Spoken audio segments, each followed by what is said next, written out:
Is it worth it? Is the entrepreneur journey worth it? That's what people want to know.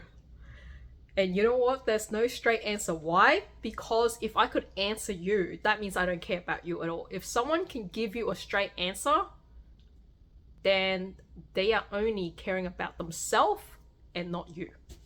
Let me explain.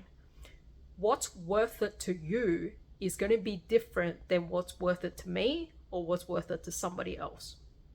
So, how will you define if something is worth it? I can walk you through it so you can get to the answer for yourself, but I will not be able to give you a straight answer. Here's the method. For you to know if something is worth it for you, you need to first know your own value stack. What does that mean?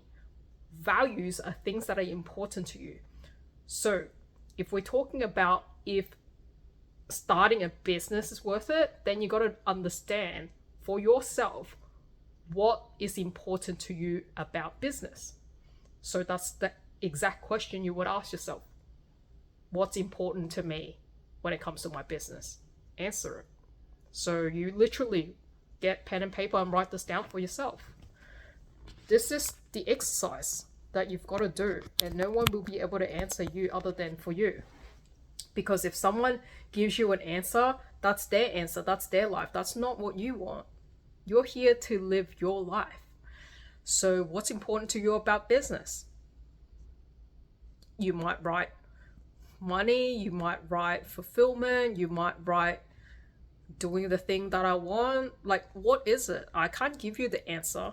It's got to be value that's important to you. Is it about making connection? Is it about growing? Is it about finding what you're good at? Like, is it about putting food on the table? Like, I don't know what it is.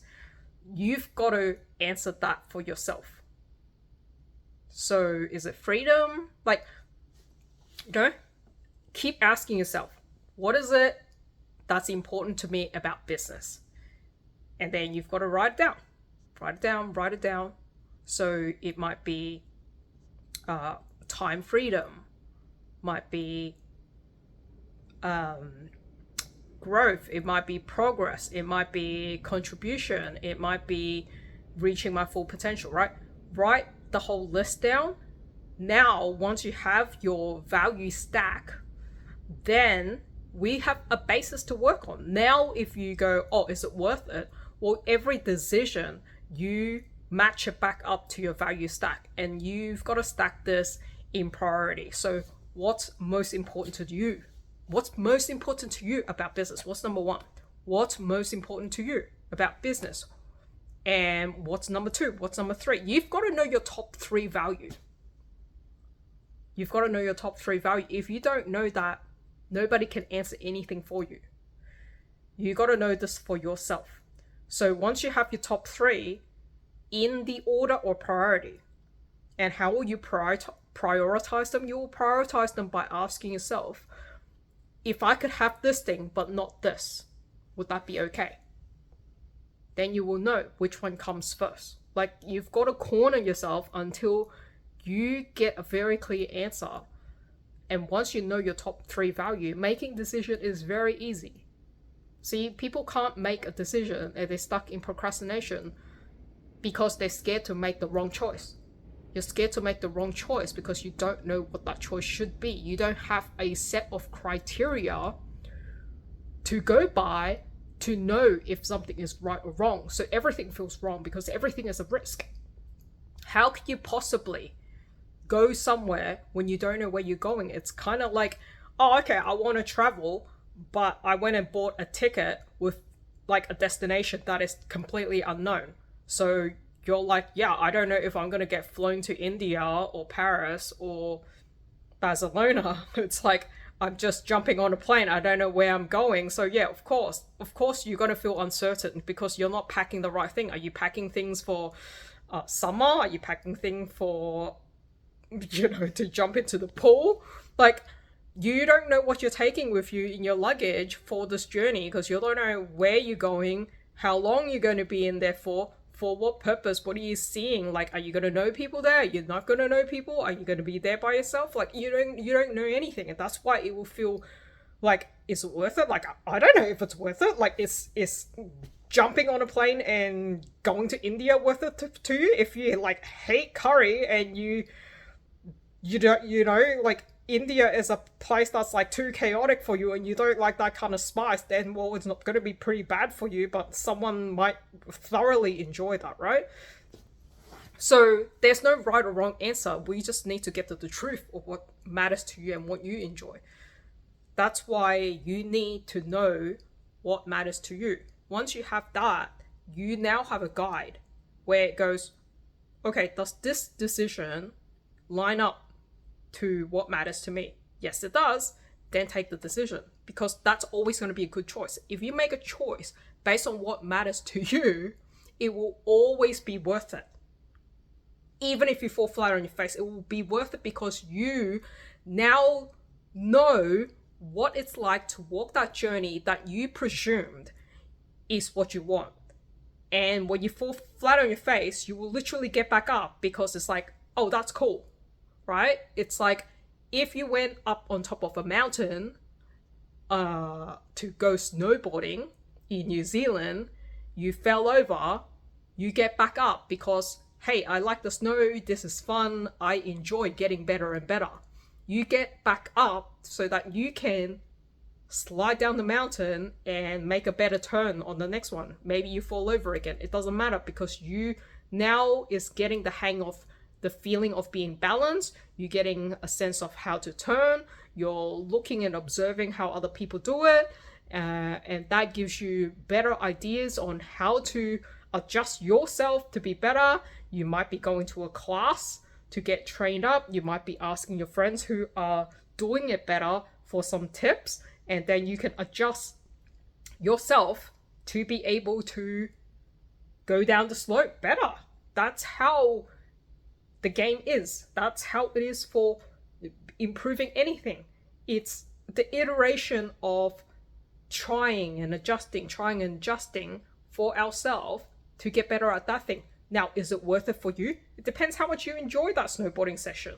If you fell over and you were like, that was shit, I really hate it, I don't like the snow, I don't know why anyone would even come on the mountain, it is horrible, I'd rather be on the golf course hitting a little ball where it's safe, and even if I lose a golf ball, it's fine because that only cost me like $5 for a golf ball rather than me spending like $100 to go on a ski lift, right? Like, I have no idea what is worth it to you, but you do, right?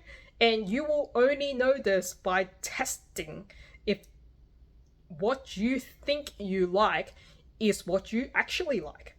So if you try it and you go, yeah, I actually do like this, it's worth investing more time.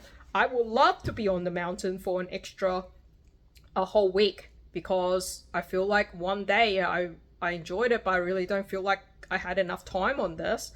You feel like that's interesting to you and you want to get better. That's the clue. That's the clue that it's worth it for you. So you invest more time based on what you current life looks like, and maybe you have to go back to work, but you plan your next holiday to another ski trip because that's been exciting to you. So you're following your interest and your passion more because it's worth it. You spend more time on it. You might spend money on the equipment. You might spend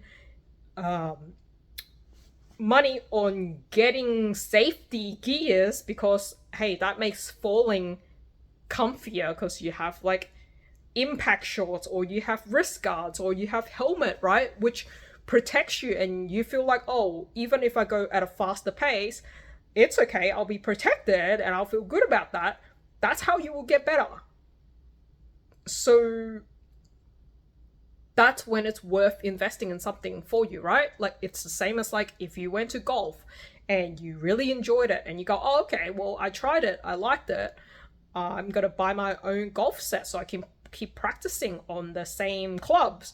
Or you might go, well, that really sucked, I don't enjoy being out in the sun or out in the playing 18 hole. Like, I didn't know it takes bloody 5 hours to finish the course. And that's something I would never do. Well, you wouldn't buy the clubs then, right?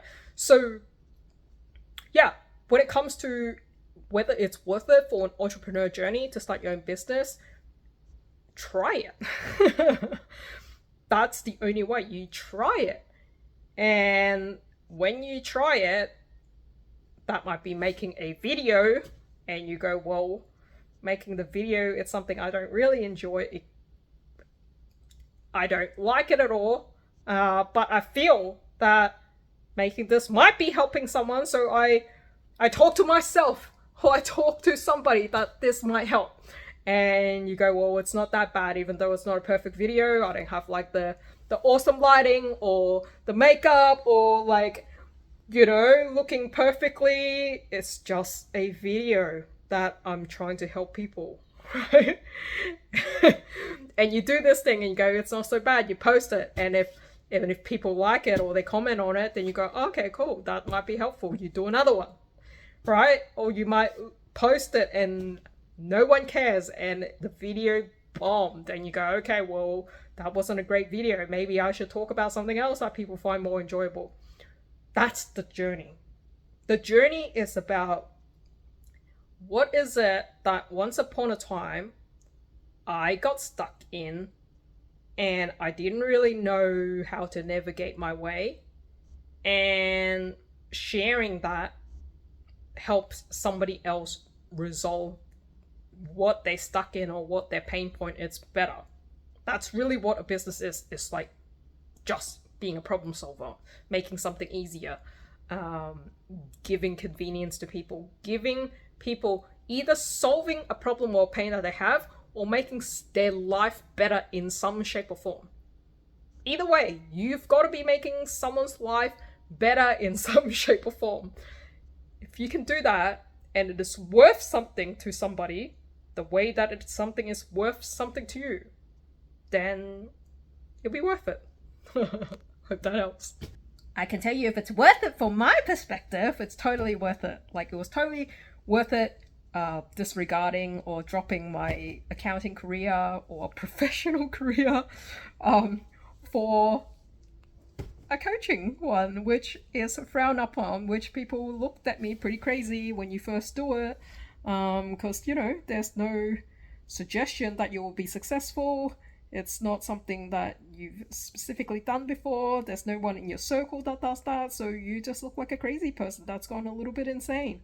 So yeah, you will have to get through that. You don't have to explain to people that you're doing that. You just go on your own personal development journey and you start doing it. And the same people that frowned up on you after, depending how fast you move, after a year, after 2 years, after a few years, depending how fast you move, you know, there'll be the same people that probably support you, or the same, you know, at least a portion of those people, for me, was, they are amazed, and they're like, you know, I never saw that in you, didn't know you had that potential in you, didn't see that side of you at all. It's kind of like quite inspirational. It's quite amazing, you know, to see someone like that doing that, to know someone in their circle that does it, and it's like that they'll kind of be like, you know, it's not something that they would want to do, but it's kind of cool to see you do it. And I think, you know, what it really does is that it gives permission for the people that really wants to walk that journey, and you'll be able to guide them. And that's the people I'm here to guide. Like, the people that resonate with my journey, that's like, wow, you could actually do this and make it successful. Yeah, you could totally go from one, like, if you were successful in one thing, you have the evidence in your life that the next thing you take up is also going to be successful. It's a trust you got to have within yourself, because you don't have the data in your head yet. You don't have full certainty that this thing will work, but you will have certainty in yourself that things you have done in your life before, when there were times that you also didn't have certainty, but you took the leap and you made it work. That's the certainty you give yourself. Because at the end of the day, you are living for you and not anybody else. And if you don't dare to take the steps towards the life that you want, then what are you doing here at all? That's why it's worth it. To me, not taking the leap and regretting it in my life is a much worse circumstance to be in. Like, the consequence of doing nothing in my head is what makes it worth it. The consequence of not taking action and not seeing what I could have done and just mellowing and dabbling in what everyone else think is a good life, when everyone is also complaining about that life every week and saying how crappy it is. Yet we slug it out because that's what people do. Like, if you're not happy doing that, then you've got to make a better choice. Like, the most passionate thing I have ever found myself raising my voice when I see it in myself or when I see it in other people, it's that if you want to make a change, you've got to change.